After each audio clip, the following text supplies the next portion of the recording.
You really think you belong here? My dad laughed, swirling his wine. My sister leaned in and whispered, just loud enough for the table to hear, "She smells like pig manure." I said nothing. I simply folded my napkin, placed it on my lap, and smiled. They had no idea. 5 years ago, I left the city in disgrace, the weird farm girl who dropped out of college to raise pigs. My name was erased from family holidays, scrubbed from Christmas cards. But tonight, they'd waited over a month for this reservation. They had no clue that the rustic fine dining experience they were bragging about on Instagram was mine. Then the restaurant manager approached, his voice calm but clear. "Welcome back, Miss Hannah. Your usual table is ready." Dad choked on his wine. That was the exact moment everything changed. And I'd waited 5 years for it. I wasn't always the girl who made my father choke on his wine. Once, I was just Hannah Clark, the middle daughter, the odd one out, the one who smelled like the wrong kind of ambition. Growing up in suburban Connecticut meant pressed uniforms, tennis camp, and dinner conversations about SAT scores and Ivy League pipelines.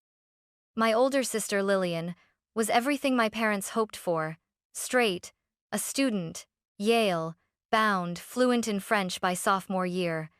My younger brother was still being groomed for finance. And me? I liked pigs.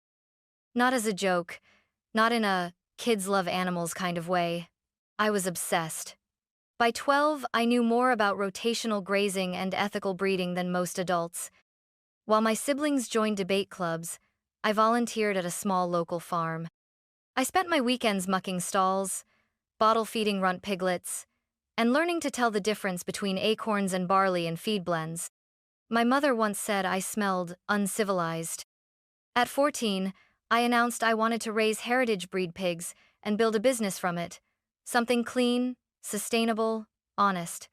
My dad didn't even look up from his Wall Street Journal. He just said, "That's not a real future. That's dirt in disguise."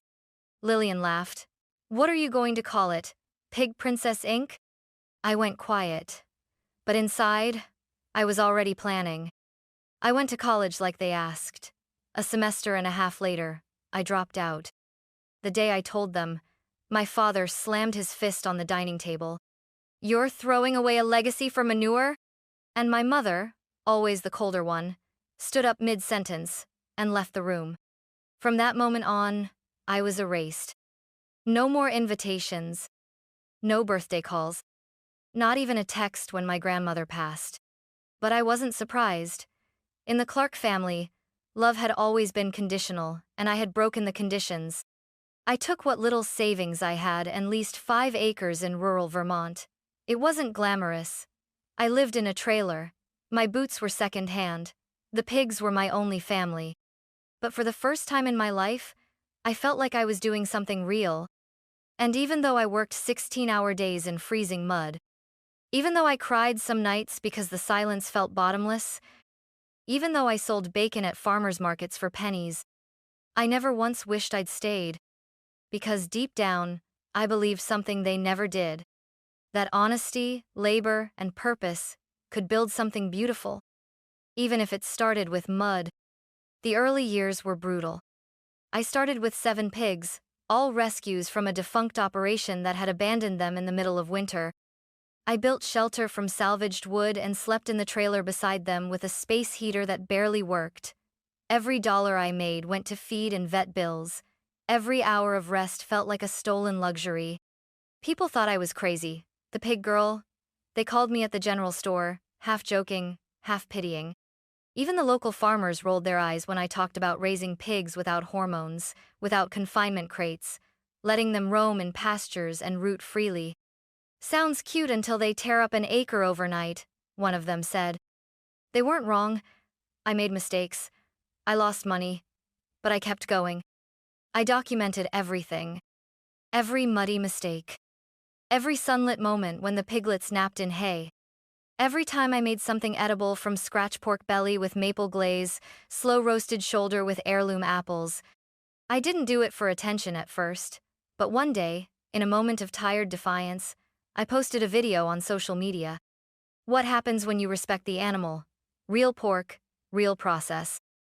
I filmed myself pulling fresh bacon from the smoker, plating it next to eggs from my neighbor's coop and greens I'd grown behind the trailer. I uploaded it and forgot about it. 3 days later, it had 2 million views. Suddenly, people wanted to know more not just about the pigs, but about the food. How did you make that crackling so crispy? Where can I taste this? Do you sell it anywhere? An editor from a food blog reached out. Then a reporter from a regional magazine. Then came the email I couldn't believe. A small investor group out of Boston wanted to talk. They'd seen my content. They liked my values. They wanted in on something small, farm to fork, rustic dining with a real story. I didn't know how to draft a business plan, but I knew how to build trust.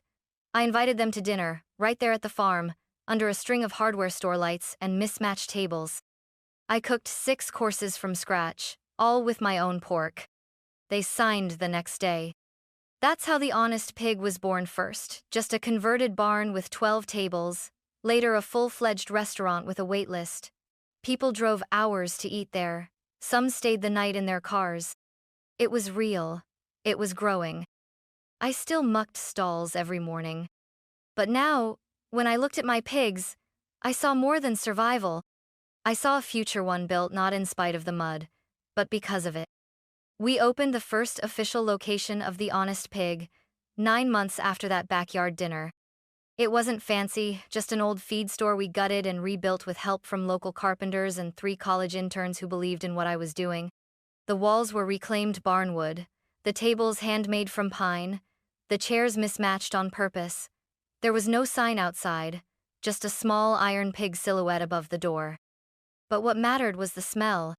Every evening, as the hickory smoke rolled from the open kitchen and the scent of slow-braised pork shoulder drifted out onto the gravel parking lot, people came.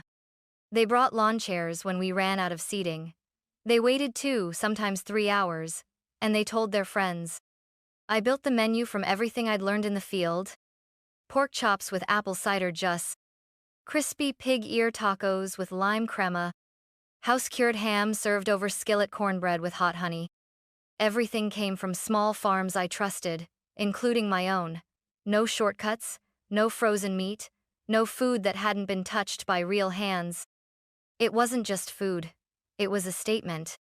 Food writers started showing up. One from Bon Appetit called it the most honest plate in New England. The New York Times sent someone a month later. They called me the Pig Lady of America. I laughed at first, but it stuck. Soon, I was getting offers to expand. Most of them were wrong big money, with big strings attached. I turned them all down, until I met Gloria Sandoval, a Latina entrepreneur who'd built her own bakery empire from scratch. She said, "What you've built is beautiful. Let's scale it without selling your soul." We partnered. I kept the name, the food, the vision. She brought the systems, the network, the discipline. Together, we opened the flagship location in the heart of Boston, inside a restored train station with vaulted ceilings and exposed brick. The kind of place my parents might visit and say, "This is real dining." It had a 6-month wait list within 2 weeks. We made Forbes 30, under 30. I was invited to speak at food summits and sustainability panels. And I still refused to put my face on the website. I didn't want the brand to be about me. I didn't need their applause. Especially not theirs. My family still didn't call. They probably assumed I was running some roadside meat shack. They had no idea their friends were posting selfies inside my restaurant. And when I got the email from my sister, dinner reservation confirmed, can't wait to celebrate my engagement with the family at the Honest Pig. I stared at the screen for a long time. They had no clue. They'd waited 5 weeks for that table. And now, they were walking right into my world. The reservation email came from my sister, Lillian. Family dinner to celebrate our engagement finally. 7:30 p.m., Saturday. You better show up, Hannah. You owe Mom at least that much. Attached below was the confirmation. Table for 7. The Honest Pig. Flagship. I reread it 3 times. They had no idea. They had waited 5 weeks for that table. Our flagship location was booked out nearly 2 months in advance for weekends. Lillian must have pulled every string she had to secure that spot. Or maybe she knew someone. Or maybe she just begged. But one thing was clear. They didn't know who owned the place. My name was nowhere public. I'd insisted on that from day one. No press releases with my photo, no features that mentioned my hometown or my family. I had built the honest pig to speak for itself. Now, it was about to speak to them. Part of me considered calling the manager and canceling the reservation. I could claim a double booking or kitchen renovation. But something held me back. Not revenge. Not even pride. Just readiness. I wasn't that girl anymore, the one who ran from their judgment, who cried quietly when they forgot her birthday, who pretended she didn't care when she was left off the family Christmas card. I had built something real, something loved, something good. If they were going to see me again, it wouldn't be at some awkward backyard reunion or polite brunch. It would be here, in my house, on my terms. Surrounded by everything they told me would never amount to anything. I replied to Lillian's email 2 hours later.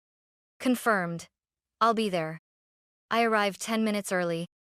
Not through the staff entrance like I usually did. Not in my kitchen boots or with flour on my sleeve. I wore a clean denim dress, leather boots still dusty from the farm, and a faded corduroy jacket my pigs had once chewed a corner of. I didn't bother covering the scent of hay and smoke that clung to me. I wasn't here to pretend. The hostess smiled when she saw me. "Miss Hannah," she said quietly, with a knowing nod. "Let them seat me last," I whispered. "Just like any other guest." She understood. From the hallway, I could already hear the voices. My mother's clipped tone, my father's low hum as he read the wine list out loud like it was scripture. Lillian's high-pitched laugh bounced off the brick walls. I lingered near the sidebar, unseen, until the hostess gave me the cue. Then, I walked in. The table fell quiet for half a second, just long enough for all eyes to land on me. Then my father chuckled. "You really think you belong here?" he said, shaking his head. I forced a smile. "Good evening, everyone." Lillian leaned toward my mother and said with an audible whisper, "She smells like pig manure." I didn't react. I pulled out the only empty chair and sat down. My boots made a soft thud against the hardwood. My hands were clean, but not manicured. My hair was brushed, but still held a slight frizz from the barn air. I looked exactly like myself.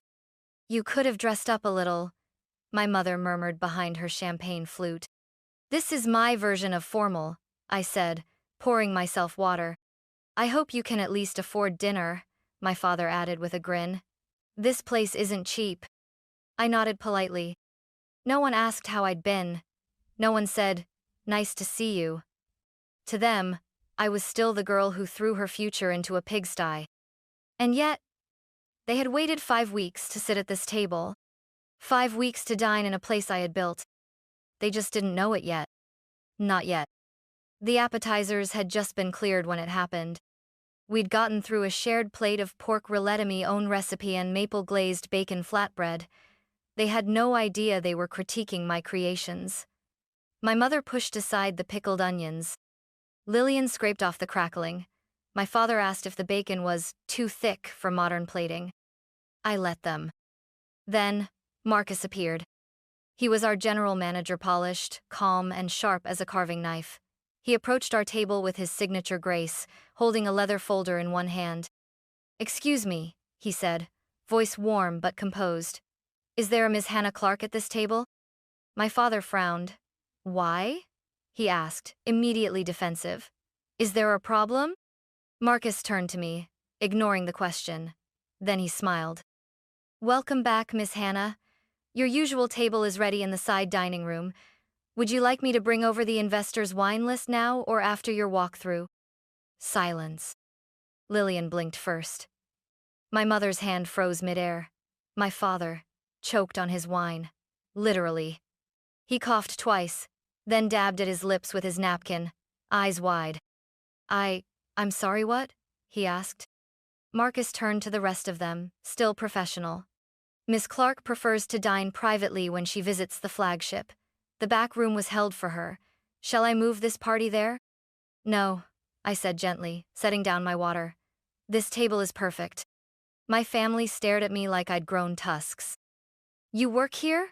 Lillian asked, squinting. Are you managing or something? I smiled. Not quite. You know the staff? My mother asked, her voice cracking with confusion. I trained most of them. My father leaned forward. Are you saying you're what assistant manager? Sous chef? I folded my hands. No, Dad. I'm saying I own this restaurant. The Honest Pig is mine. I founded it. I run it. I designed the menu you're eating. Every course, every ingredient. It all came from me. No one breathed. I thought this was some new trendy farm-to-table thing, Lillian muttered. You can't be serious. She's joking, my father said, almost hopeful. Marcus cleared his throat politely. Actually, sir, Miss Clark is not only the owner, but the executive chef and founder of our entire restaurant group. This flagship is the heart of our brand. The brand? My mother repeated. I turned to her. We have 7 locations now. Boston, Portland, Chicago, Denver. I opened them using pork raised from my farm, the one you called a patch of mud and dreams. The words landed like knives. You lied, Lillian whispered. You made us think you were struggling. No, I said softly. You assumed I was. But why? My mother asked, blinking fast. Why wouldn't you tell us? I looked around the table, at the people who had once decided I was only worth loving if I played by their rules. Because I wanted to see who you were when you thought I had nothing, I said, and now I know. Marcus, still standing by, spoke again. Chef Miranda would like your opinion on the heirloom rib rub, Miss Clark, before the team finalizes the spring menu. I stood. I'll be back shortly, I said, adjusting my jacket. Enjoy the entree. It's a braised pork shoulder meat signature. Then I walked away, leaving the table in stunned silence. I returned to the table 15 minutes later. They hadn't moved. No one had touched the entree, steel steaming, still perfectly plated. The air around them hung heavy with something I hadn't felt from them in years. Uncertainty. Lillian looked up first. So, it's all true? I nodded. My father sat rigid, as if trying to reframe everything in real time. You built all of this? Yes, I said quietly. From scratch. From the pigs you once laughed at. My mother adjusted her pearl necklace, her go-to gesture when caught off guard. But the funding, the operations, the growth, how could you? I worked 3 jobs the first year, I cut in. Slept in a trailer with blisters on my hands. Cooked on a single burner for farmers in the rain. I saved. I borrowed. I pitched. And I made every dollar count. Lillian leaned back. You could have called. You didn't have to cut us off. I raised an eyebrow. You cut me off the day I said I wanted to raise pigs. You called it shameful. You told people I was going through something. You said I'd come crawling back. We were worried, my mother said, but it sounded more like a defense than an apology. You were embarrassed, I corrected. You thought I'd chosen something unworthy, but you were wrong. I didn't choose pig farming instead of success. I chose it instead of your version of success. No one spoke. Funny, I added, how you all waited 5 weeks to eat at a place you didn't even know I owned. The same place you now say smells like manure. Lillian flushed. That was look, I didn't mean. You did, I said gently.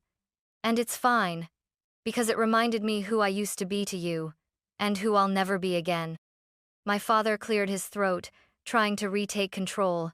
What matters now is this achievement. Hannah, you've done something remarkable, and I think we all want to acknowledge that. I don't need acknowledgement, I replied. I need respect, real respect, not the kind that arrives only after a Forbes article or a reservation confirmation. There was a pause. Then Lillian asked, So what now? You cut ties forever? Let this dinner be the last? I looked at her for a long moment. No, I said. But from now on, everything changes. If we're going to have a relationship, it will be on my terms. That means no jokes about pig manure, no sideways glances at my boots, no more wondering how I can afford things. I think we can manage that, my father said, stiffly. I'm not finished, I added. They all stilled again.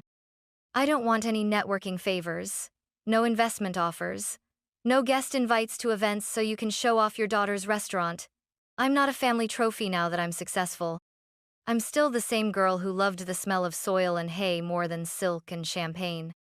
My mother's lip trembled, but she said nothing. And one more thing, I said. I'm proud of what I built, but I'm prouder that I built it without bending to become someone you'd finally accept. My voice softened. I'm here tonight not because I need your approval. I'm here because I finally don't. Lillian exhaled. Okay, she said quietly. That's fair. And, I added after a pause, if you'd like, I could host the rehearsal dinner here, as my gift. Her eyes widened. You'd do that? You're still my sister, I said. But let's be clear, this isn't about proving myself to you. It's about offering what I've built, on my own terms. For the first time all night, she smiled, a real one. Across the table, my mother's eyes glistened. My father looked down, almost ashamed. Maybe for the first time in his life. I'd like that, Lillian said softly. And I'd like to know more. About what you do. About how you got here. You'll have to come early, I smirked. I'll show you how to feed the pigs. She laughed. I just might. And in that moment, for the first time in years, the table didn't feel like a battlefield. It felt like a beginning.